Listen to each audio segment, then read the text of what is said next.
जय हिंद दोस्तों, स्वागत आप सभी का विजडम एजुकेशन पे।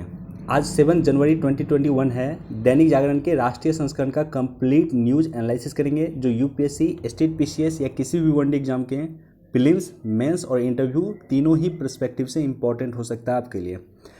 चलिए डिस्कशन स्टार्ट करते हैं, लेकिन उससे पहले कुछ ज़रूरी इन्फॉर्मेशन।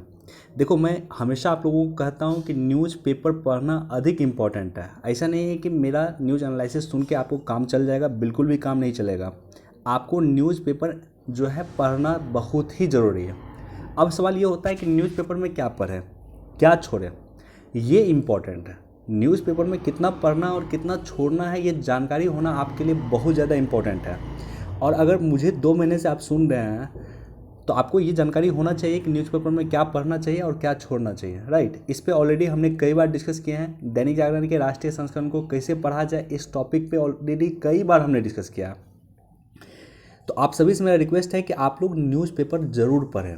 बहुत सारे लोग ऐसे हैं जो यहाँ पे सिर्फ एनालिसिस देखते हैं और उसके बाद न्यूज़पेपर पढ़ते नहीं हैं।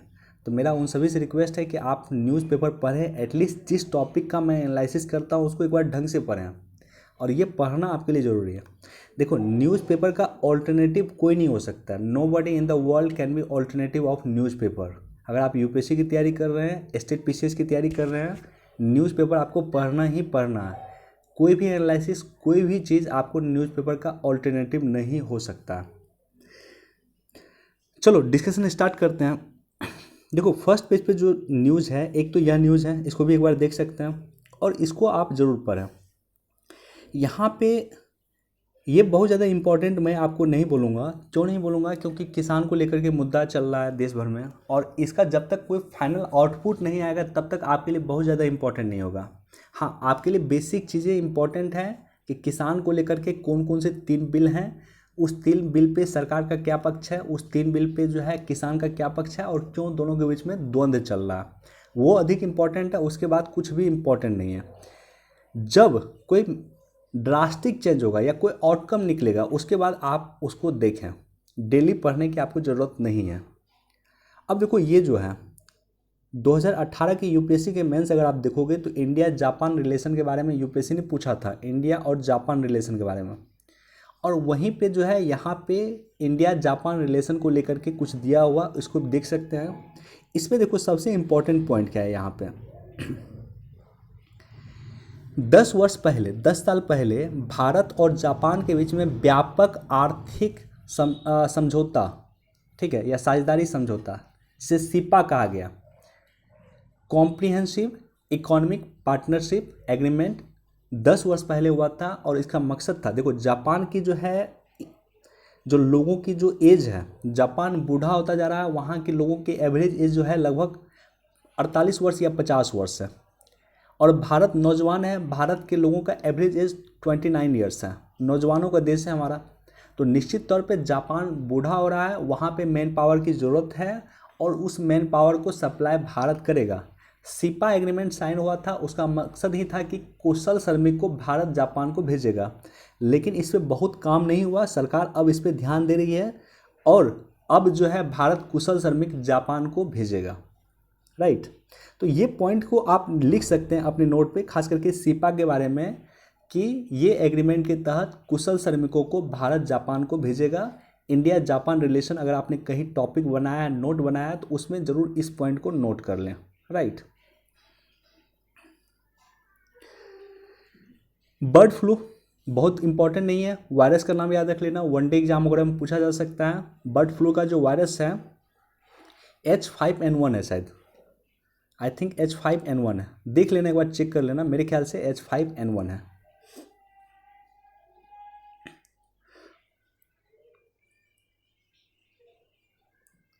सेकेंड पेज पे इंपॉर्टेंट न्यूज़ नहीं होता है क्योंकि दिल्ली ओरिएंटेड न्यूज़ होता है।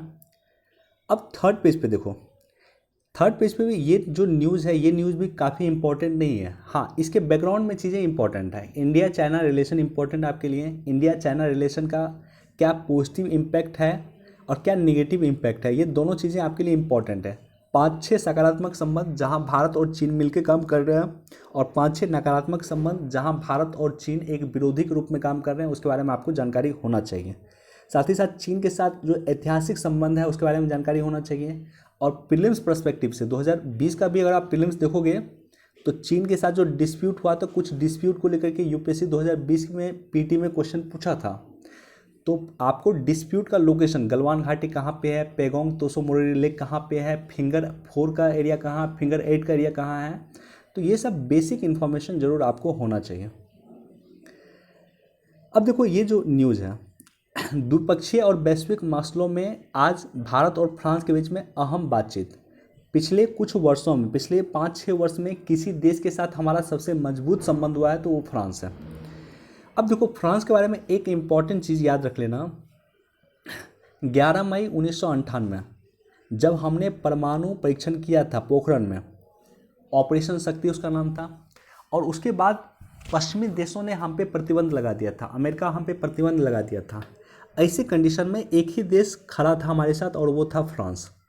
और उसी के रूप में आप देख सकते हो कि हाल फिलहाल में जो फ्रांस में आतंकवादी घटना हुई है उसके बाद मुस्लिम वर्ल्ड ने फ्रांस को क्रिटिसाइज किया, लेकिन उस समय में फ्रांस के साथ भारत खड़ा था, राइट। बाकी इंडिया और फ्रांस रिलेशन भी काफ़ी इंपॉर्टेंट है। अब देखो ये जो है इसको भी ज़रूर देख लेना, कल परसों हमने डिस्कस किया था जब हमारे देश के विदेश मंत्री जाने वाले थे कोलंबो, तो हमने डिस्कस किया था कि कोलंबो का जो बंदरगाह है वो बंदरगाह भारत और जापान मिलकर के डेवलप कर रहा था। वहाँ का एक टर्मिनल, बंदरगाह का एक टर्मिनल इंडिया और जापान मिलकर डेवलप कर रहा था। बाद में ये टेंडर जो है वापस ले लिया गया भारत से ये काम वापस ले लिया गया, जापान से ये वापस लिया गया। तो निश्चित तौर पे जो बातचीत हुआ होगा हमारे देश के विदेश मंत्री का और श्रीलंका के विदेश मंत्री का, तो ये टॉपिक ज़रूर इंक्लूड होगा। तो इसको इस रूप में आप देख सकते हैं, एक बार पढ़ सकते हैं।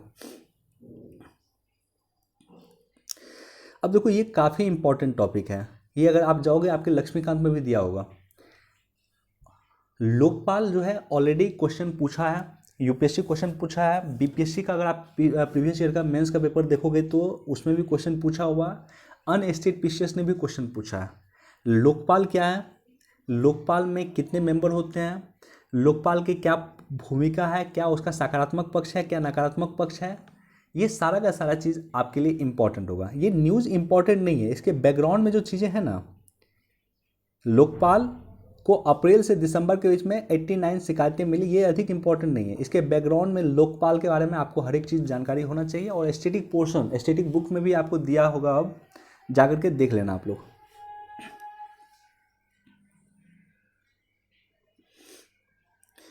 अब देखो इस पेज पे जो है, ये जो पेज होता है पेज नंबर 4, इस पे नॉर्मली कृषि से लेकर के पूरा दिया होता, तो आपके लिए ये पेज बहुत ज़्यादा रिलेवेंट नहीं है, बहुत ज़्यादा इंपॉर्टेंट नहीं है। और इसी तरह पेज नंबर 5 जो होता है इस पे आपको टीका से दिया होता है, तो ये भी बहुत ज़्यादा रिलेवेंट नहीं है, बहुत ज़्यादा इंपॉर्टेंट नहीं है।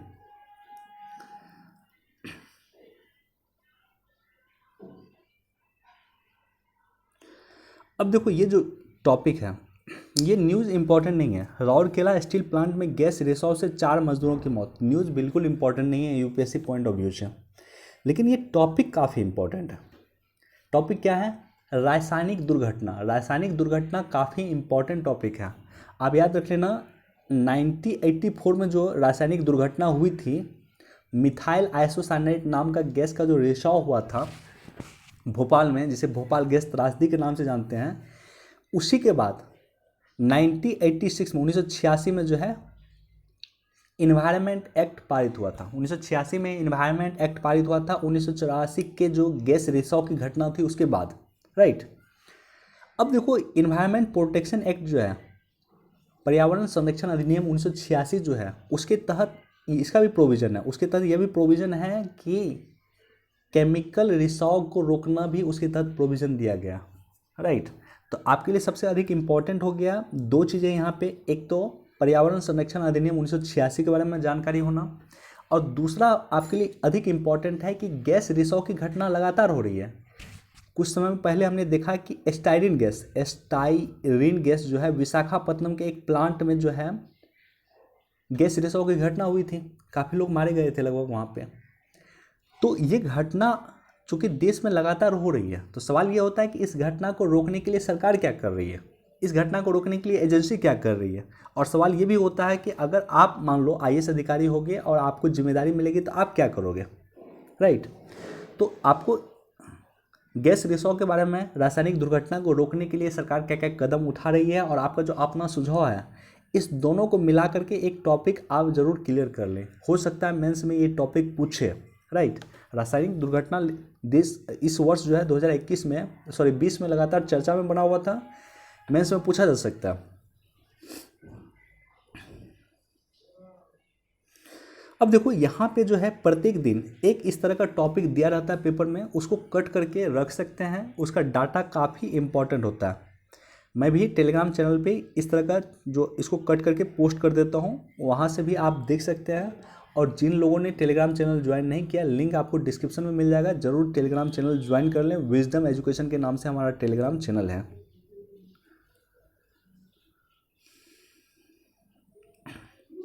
अब देखो ये जो है यहाँ पे एक न्यूज़ आपके लिए अधिक इम्पॉर्टेंट है, ये एडिटोरियल इम्पॉर्टेंट है, और नीचे वाला ये एडिटोरियल इम्पॉर्टेंट है, तो दोनों हम डिस्कस करेंगे। सबसे पहले तो ये एडिटोरियल, यहाँ पे देखो एक इम्पॉर्टेंट जो फैक्ट है, यहाँ पे राइटर ने वाटर बम की चर्चा किया। क्या होता है वाटर बम? चाइना के साथ हमारा डिस्प्यूट चल रहा है, आपको पता है। तो ऐसी कंडीशन में चाइना क्या कर रहा है कि ब्रह्मपुत्रा नदी पे जो है एक बहुत बड़ा डैम बना रहा है। विश्व का सबसे बड़ा डैम ऑलरेडी चाइना में ही है, और उस डैम का जो नाम है, यहाँ पे नाम दिया हुआ, थ्री गॉर्जेस डैम, जो चाइना में है। इसका लगभग 3 गुना बड़ा डैम वो ब्रह्मपुत्रा नदी पे बना रहा है, और भारत की जो सीमा, अरुणाचल की सीमा है भारत की, उससे लगभग 30 किलोमीटर पहले ये बना रहा है। अब देखो डैम बना अगर रहा, विश्व का सबसे बड़ा डैम अगर ये बना रहा है चाइना, तो उससे क्या होगा कि वो पानी को स्टोर करके रख सकता है, उस पानी से वो बिजली क्रिएट कर सकता है, चलो ठीक है। लेकिन सवाल ये होता है कि पानी अगर अचानक ये छोड़ दिया तो क्या होगा कि अरुणाचल प्रदेश के क्षेत्र में, असम के क्षेत्र में बाढ़ तबाह हो जाएगा, बाढ़ भयंकर आ सकता है। इसी तरह से बांग्लादेश में भयंकर बाढ़ आ सकता है, राइट। तो एक तरह से इसी घटना को वाटर बम कहा गया, मतलब पानी स्टोर कर सकता है, चाइना कर रहा है, डैम बनाकर पानी स्टोर करेगा, और अपने अनुसार जब चाहे उस पानी को छोड़ करके भारत में तबाही ला सकता है, भारत में बाढ़ क्रिएट कर सकता है। तो इसी को राइटर ने कहा है वाटर डैम, और इसी पर्सपेक्टिव में ये न्यूज़ पूरा दिया हुआ है। तो इसको एक बार खुद से पढ़ें आप लोग, अच्छा न्यूज़ है, इसको पढ़ सकते हैं। देखो नए संसद भवन का निर्माण जो है सेंट्रल विस्टा प्रोजेक्ट है। सेंट्रल विस्टा प्रोजेक्ट में क्या है कि जैसे मान लो ये लाल किला, इंडिया गेट हो गया, ये इंडिया गेट है, और ये राष्ट्रपति भवन है। इसके बीच में जितनी बिल्डिंग है, जितनी मिनिस्ट्री की बिल्डिंग है, उस मिनिस्ट्री की बिल्डिंग को रीडेवलप करना, और साथ ही साथ संसद भवन को रीडेवलप करना, इसी को कहा गया central Vista project. Central Vista project जो है, खास करके संसद का भवन जो है, उसको निर्माण कर रहा है टाटा कंपनी जो है, वो उसको निर्माण कर रही है। तो बीपीएससी ने क्वेश्चन पूछा था, कल परसों बीपीएससी का एग्जाम हुआ था 27 दिसंबर को, तो उसमें क्वेश्चन पूछा गया था कि नए संसद भवन का निर्माण कौन सी कंपनी कर रही है, तो टाटा उस कंपनी उसके निर्माण कर रही है। और साथ ही साथ आप नए संसद भवन के बारे में जाकर के नेट पे सर्च करना, मध्य प्रदेश के एक मंदिर है, उस मंदिर के डिजाइन पे इसको बनाया जा रहा है। मैं नाम एग्जैक्टली भूल रहा हूँ मध्य प्रदेश के उस मंदिर का, तो उस मंदिर के डिजाइन पे जो है संसद भवन का निर्माण किया जा रहा है। और साथ ही साथ इसके वास्तुकार, आई थिंक विमल पटेल इसके वास्तुकार हैं, राइट। तो ये सब बेसिक इंफॉर्मेशन है जो आपको जानकारी होना चाहिए। अब देखो भारतीय उच्चतर शिक्षा आयोग की पहल,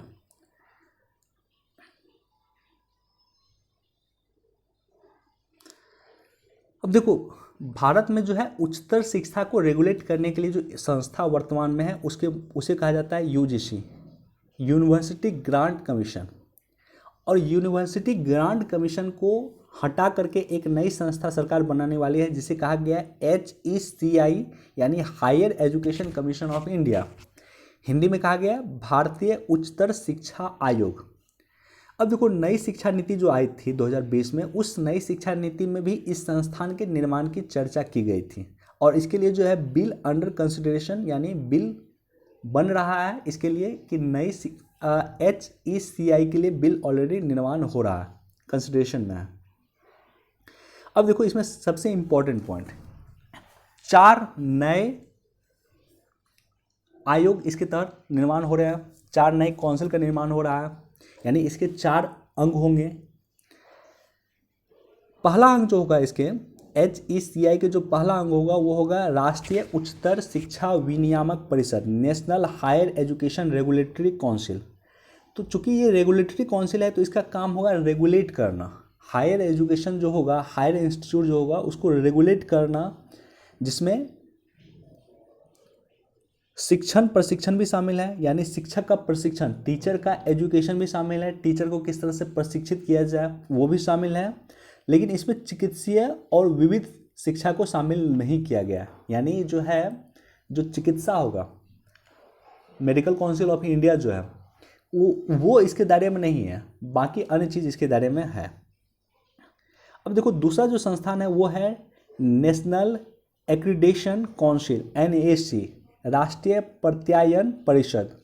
तो NAC का काम क्या होगा? NAC का काम होगा कि इसका मूल्यांकन करना, मूल्यांकन करने के बाद एक्रीडेशन देना, रैंकिंग देना, ये सारा का सारा काम होगा, और नियम बनाना, ये सारा का सारा काम होगा NAC का। तो पहला का काम, ये जो संस्था पहला national higher education regulatory council, इसका काम होगा रेगुलेट करना, और NAC का काम होगा कि उच्चतर शिक्षा के लिए जो है मूल्यांकन और बुनियादी नियम बनाना, इसको जो है रैंकिंग देने, ये सारा का सारा काम होगा NAC का।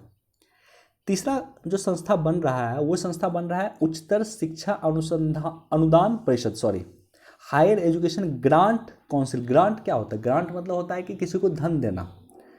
तो पारदर्शी माध्यम के आधार पर फंडिंग करने का काम करेगा ये संस्था। उच्चतर शिक्षा अनुसंधान परिषद जो है ये फंडिंग करने का काम करेगा, इंस्टीट्यूट को फंड देगा, यूनिवर्सिटी को फंड देगा। और जो चौथा संस्थान है वो बनेगा सामान्य शिक्षा परिषद, जनरल एजुकेशन काउंसिल।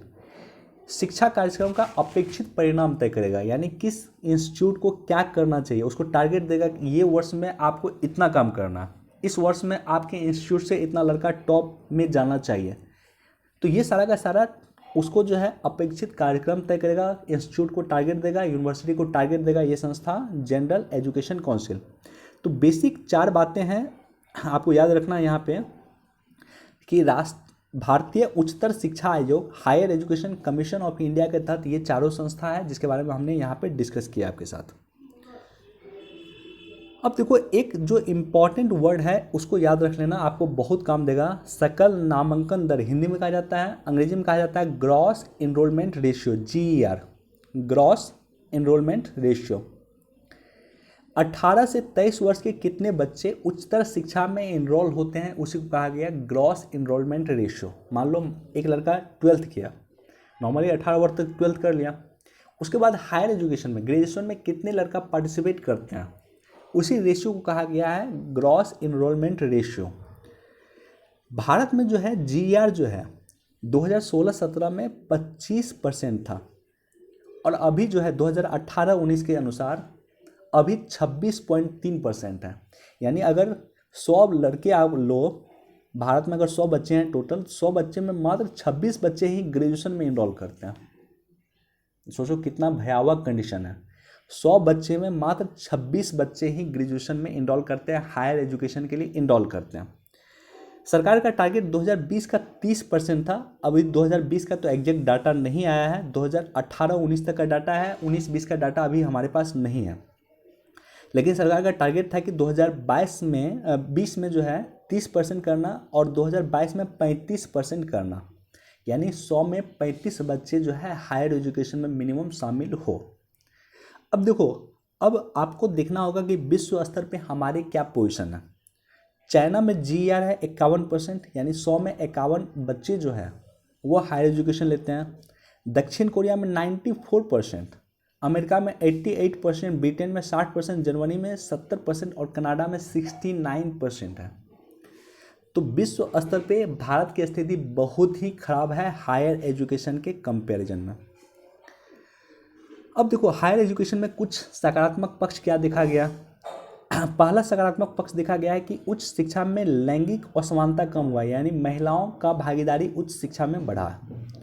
दूसरा है कि विदेशी स्टूडेंट का नामांकन बढ़ा है, खास करके JNU वगैरह में आप देखोगे तो अफ्रीका वगैरह से काफ़ी लोग पढ़ने के लिए आते हैं। इंडिया की कई यूनिवर्सिटी में अफ्रीका वगैरह के स्टूडेंट आते हैं पढ़ने के लिए, तो विदेशी स्टूडेंट का नामांकन बढ़ा है और GER कम है विश्व के कंपैरिजन में, लेकिन GER भी धीरे धीरे बढ़ रहा है। अब देखो चुनौती क्या है।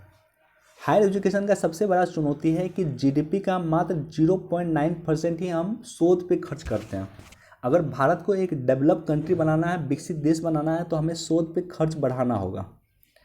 दूसरा कि 68% यूनिवर्सिटी और 90% कॉलेज की गुणवत्ता मध्यम दर्जे की है या दोषपूर्ण है, यानी वो अपने यहाँ इनरोल करते हैं बच्चे को, लेकिन एजुकेशन देने के लायक उसमें ना तो टीचर हैं, राइट, और ना व्यवस्था है। UGC के मानक के अनुसार स्नातकोत्तर में 12 स्टूडेंट और स्नातक पे 15 स्टूडेंट पे एक टीचर होना चाहिए, जो वर्तमान में 23 स्टूडेंट पे एक टीचर है, यानी टीचर की स्थिति भी बहुत खराब है, बहुत कम टीचर हैं। IIT IIM जैसे संस्थान में 35% फैकल्टी की कमी है, यानी IIT में टीचर नहीं है, IIM में टीचर नहीं है, 35% टीचर IIT और IIM में नहीं है। सोचो, हमारे देश का जो टॉप इंस्टीट्यूट है वहाँ पे टीचर की कमी है, तो अन्य इंस्टीट्यूट का तो आप छोड़ दो। टॉप संस्था मिला के 3 लाख सीट है और लगभग 4 करोड़ बच्चे इनरोल होते हैं प्रत्येक वर्ष। जो IIT है, IIM है, अगर टोटल सीट इसका काउंट कर लोगे तो 4 लाख है, लेकिन जो है 4 करोड़ बच्चे प्रत्येक वर्ष इनरोल करते हैं।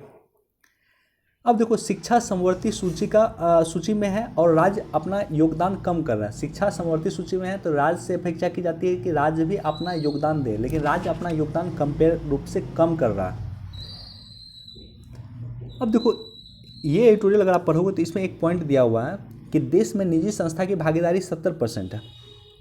देश में 100 में 70 संस्था जो है, 70 यूनिवर्सिटी जो है वो निजी संस्था है, और निजी संस्था जो है अंतर्राष्ट्रीय मानक पे खरा नहीं उतर रहा है।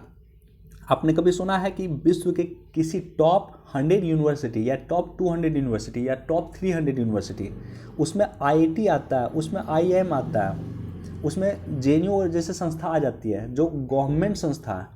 क्या किसी प्राइवेट संस्था का नाम आपने सुना है जो भारत की कोई प्राइवेट संस्था है विश्व के टॉप 100, 200, 300 या 500 यूनिवर्सिटी में आए? नहीं आती है। यानी जो हमारे यहाँ प्राइवेट संस्था है जिसकी भागीदारी 70% है, वो वैश्विक गुणवत्ता के अनुसार नहीं काम कर रही है, तो ये हमें ध्यान रखना होगा। अब देखो कुछ सजेशन। पहला सजेशन ये है कि रिसर्च फ्रॉम नास्कॉम और एक अन्य संस्था ने रिसर्च किया है जिसमें कहा गया है कि भारत में 10 में से सिर्फ एक ही बच्चे रोजगार योग्य होते हैं जो ग्रेजुएट होते हैं। यानी 10 में से सिर्फ एक ही बच्चा ऐसा होता है नास्कॉम के अनुसार जो रोजगार लायक उसमें स्किल होता है, यानी उनकी संस्था जिस इंस्टीट्यूट में वो पढ़ते हैं, जिस यूनिवर्सिटी में वो पढ़ते हैं, वो उस तरह से एजुकेशन उसे नहीं दे रहा। तो हमें रोजगार परक एजुकेशन क्रिएट करना होगा, ये पहला सेशन आप दे सकते हैं। और दूसरा है कि देश में एसोचैम के अनुसार देश में 1500 विश्वविद्यालय और खुलने की आवश्यकता है, तो हमें अधिक यूनिवर्सिटी खोलना होगा, हमें रिसर्च पे अधिक खर्च करना होगा, और हमें जो है टीचर पे अधिक खर्च करना होगा, तभी जा कर के हम हायर एजुकेशन में इम्प्रूव कर सकते हैं। तो हायर एजुकेशन के बारे में यहाँ पे हमने कंप्लीट आपके साथ डिस्कस किया। कुछ पॉइंट यहाँ पे दिया हुआ था, कुछ पॉइंट पहले से मेरा तैयार था, तो मैंने कोशिश किया आपको बताने का कि हायर एजुकेशन को लेकर के हमारी क्या स्थिति है। इसको भी जरूर पढ़ें आप लोग कि MSME के लिए बैंक ऋण नीति, बैंक की जो ऋण नीति है, बैंक की जो लोन देने की पॉलिसी है, वो MSME के लिए कैसी होनी चाहिए, क्योंकि कई सारी MSME ऐसी है, कई सारी छोटी छोटी कंपनियां ऐसी है जो कि बैंक से लोन लेती हैं लेकिन बाद में रिटर्न नहीं कर पाती हैं। तो उसके लिए क्या रणनीति अपनाया जाना चाहिए, उसी को लेकर के चर्चा है, इसे पढ़ सकते हैं।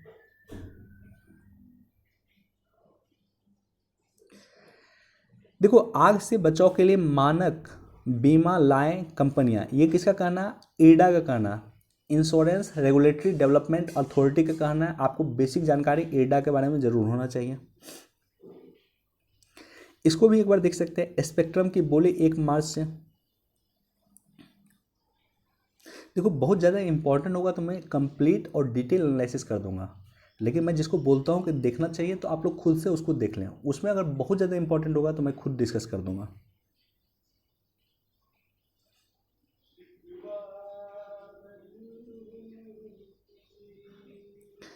अब देखो ये इंडिया और अफ्रीका संबंध काफ़ी इंपॉर्टेंट है।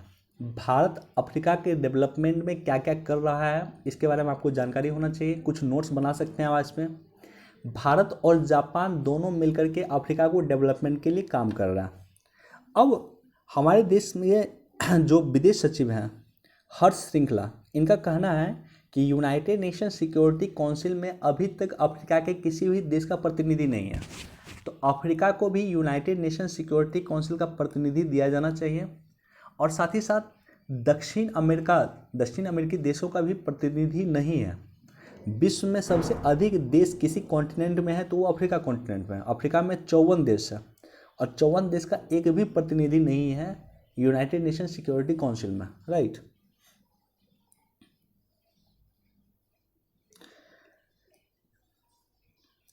यहाँ पे ये काफ़ी इंपॉर्टेंट है, चिल्का झील काफ़ी इंपॉर्टेंट है, एशिया की सबसे बड़ी खारे पानी की झील है। तो यहाँ पे डिटेल एनालिसिस दिया हुआ है चिल्का झील के बारे में, तो इसको खुद से आप लोग पढ़ लेना।